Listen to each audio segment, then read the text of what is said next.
Imaginez, vous êtes en vacances, vous êtes au Japon, vous vous baladez un soir, il fait nuit, et au loin vous voyez une femme qui est assise, et elle est seule. Vous observez qu'elle est en train de pleurer, alors vous vous approchez, et quand vous êtes assez près, la personne vous regarde, mais son visage a disparu. Et à la place de ses yeux, de son nez et de sa bouche, il y a seulement de la peau. Une peau lisse.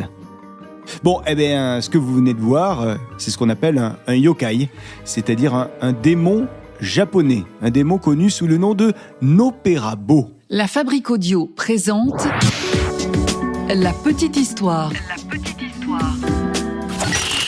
www.lafabriqueaudio.com. Salut tout le monde et bienvenue dans un nouvel épisode de La Petite Histoire. Je suis Florent Mounier, c'est moi qui vais vous narrer cet épisode qui a été écrit et mixé par Sébastien Girard.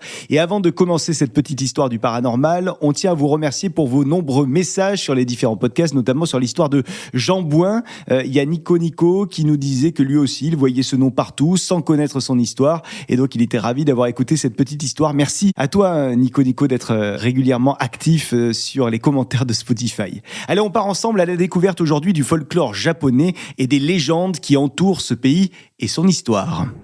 Vous êtes maintenant ici, et quoi qu'il arrive, vous ne pouvez plus reculer. Si je dis personnage mythique et sans visage au Japon, les fans de films d'animation vont tout de suite penser à Kaonashi, l'homme sans visage du film Le Voyage de Chihiro, un grand classique de Miyazaki et des studios Ghibli. Alors Kaonashi est différent des Nopperabo, mais c'est quand même un personnage qui s'en inspire grandement. Comme je vous le disais tout à l'heure, le Nopperabo fait partie de la famille des yokai, qui sont ces démons et autres créatures du folklore japonais. On ne sait pas à quand remonte son origine, puisqu'à l'époque ce genre d'histoire se transmettait à l'oral, mais on sait par contre que le Nopperabo a eu une grande influence dans l'inconscient collectif. Pour certains, son origine viendrait du shintoïsme, parce que dans cette religion, il est courant de croire que les esprits peuvent prendre plusieurs formes, des formes différentes, dont la forme humaine. Pour d'autres, l'origine de ce Nopperabo viendrait de la fascination des Japonais pour le concept et l'art du néant, l'art du vide. On retrouve d'ailleurs fréquemment cet art pour l'absence de forme dans la philosophie et dans certaines esthétiques japonaises. Le Nopperabo serait en fait une sorte de représentation de cette forme de pensée et d'art. Alors il faut savoir que l'absence de visage a une symbolique très importante. Le visage, c'est la partie du corps par laquelle les humains communiquent. Et donc, enlever un visage crée inévitablement un sentiment de malaise important. Le Nopperabo est là en quelque sorte pour rappeler que les apparences peuvent être trompeuses.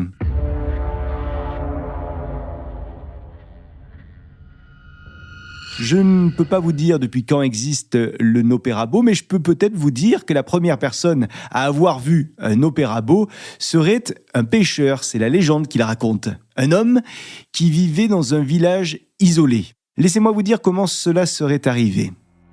L'homme aime aller pêcher dans un lac proche des étangs d'un château. Il s'agit du château de Heian-kyo, qui est à cette époque la capitale impériale du Japon. Heian-kyo a été la capitale du Japon pendant plus de 1000 ans. Alors pour revenir au lac de notre pêcheur, il s'agit d'un lac à koi. Les koi qui sont des carpes japonaises. Autour de ce lac, tout est plutôt calme, paisible, loin des tumultes de la capitale impériale. En plus de ça, le lac est sacré. Et qui dit sacré dit pas question que l'ambiance ne soit troublée. Donc, le lac est interdit d'accès. Malgré les nombreux avertissements, et notamment les avertissements de sa femme, notre pêcheur aime s'y rendre régulièrement. Un jour, l'homme s'installe autour du lac, comme d'habitude. Il prépare son matériel, comme d'habitude. Et il commence à pêcher, comme d'habitude. Soudain, l'homme remarque au loin une jeune femme. Elle se trouve de l'autre côté de la rive. Le pêcheur, intrigué de voir une autre présence humaine, décide de traverser le lac pour la rejoindre. Et en se rapprochant, il constate que la femme est d'une beauté incroyable. En plus de ce charme fou, la femme a une voix mélodieuse. Elle semble être tellement douce et gentille. Alors, l'homme est sous le charme. Il continue donc à avancer vers cette mystérieuse beauté, mais quand il arrive enfin à côté d'elle, le visage de la femme se transforme. À présent, ce visage, qui était tellement magnifique il y a quelques secondes encore, devient vide. Il n'a plus de bouche, plus aucun œil, il ne reste plus qu'une peau lisse, une peau sur laquelle semble se dessiner un sourire. À la vue de ce spectacle, le pêcheur hurle de peur. Et il repart aussi vite que possible pour fuir ce monstre. Un monstre qui, bien que ne disposant pas d'œil, regarde partir le pêcheur. Et bien que ne disposant pas de bouche, semble sourire au pêcheur. Je ne peux pas vous dire si notre pêcheur est revenu au lac ensuite, mais si vous voulez mon avis, je ne crois pas. Ça, c'est la légende du pêcheur, le premier qui aurait vu un opéra-beau. Je vais à présent vous proposer une autre histoire, peut-être l'histoire la plus marquante des opéra-beaux. Laissez-moi vous raconter à présent l'histoire de la femme de la route d'Akasaka. Nous sommes durant la période Edo. L'époque Edo, c'est entre les années 1603 et 1868, une époque pendant laquelle la famille Tokugawa a régné sur le Japon. Il est tard, c'est le soir, et un homme marche seul sur une route. Il s'agit de la route d'Akasaka, qui aujourd'hui est en fait un quartier de Tokyo. Alors que le jeune homme marche à une bonne allure, il aperçoit une femme. Cette femme est assise sur un banc. Et il lui semble que la femme est en train de pleurer. Visiblement, elle est en pleine détresse. Le passant, alors ému par cette femme, décide de s'approcher pour lui apporter son aide. Sauf qu'en s'approchant, la femme arrête de pleurer soudainement, puis elle lève la tête. Et là, surprise, sur sa tête, plus rien.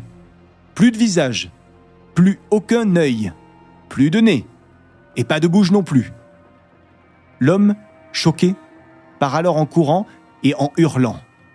Et encore une fois, la femme le regarde, sans rien faire, mais avec quelque chose qui ressemblerait à un sourire. Alors ces histoires ont traversé les siècles et elles continuent aujourd'hui d'alimenter le folklore japonais.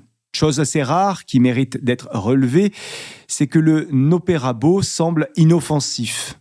En effet, comme vous l'avez constaté dans les légendes que je vous ai racontées, les victimes ont toutes échappé aux fantômes. Le opéra-beau est très populaire encore aujourd'hui grâce aux films animés.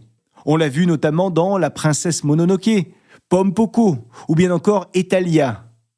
Dans le cas du personnage de Kaonashi, visible dans le voyage de Chihiro, on est sur une inspiration de ce folklore. C'est pas véritablement un opéra-beau, mais ça y ressemble.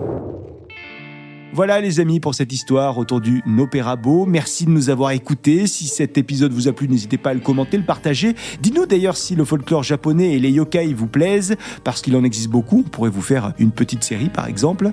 Et dites-nous si vous connaissiez cette légende, cette histoire du opéra-beau. En attendant, moi je vous dis à très vite pour un nouvel épisode de La Petite Histoire. Salut. La Fabrique Audio présente La Petite Histoire. Vous souhaitez devenir sponsor de ce podcast ? Contact @lafabriqueaudio.com. Avant de se quitter, je vous rappelle qu'on a créé le Patreon de La Petite Histoire. Désormais, vous pouvez donc nous rejoindre sur Patreon et avec cet abonnement à moins de 5 €, vous aurez accès à nos petites histoires sans aucune publicité, des bêtisiers de nos enregistrements, et il y en a pas mal, des vidéos de coulisses du podcast, un épisode bonus par mois pour tous les membres de la communauté, épisode que vous aurez 1 an avant tout le monde, et chaque année, on vous fera également une saga inédite avec plusieurs épisodes de La Petite Histoire, saga que vous aurez là aussi 1 an avant tout le monde. Et en plus de tout ça, vous allez entendre votre prénom en début d'épisode parce qu'on prendra le temps de citer régulièrement nos auditeurs de la communauté Patreon. Donc si vous avez envie d'adhérer à la grande famille de La Petite Histoire, ça se passe sur Patreon et je vous laisse le lien dans la description de cet épisode. Salut!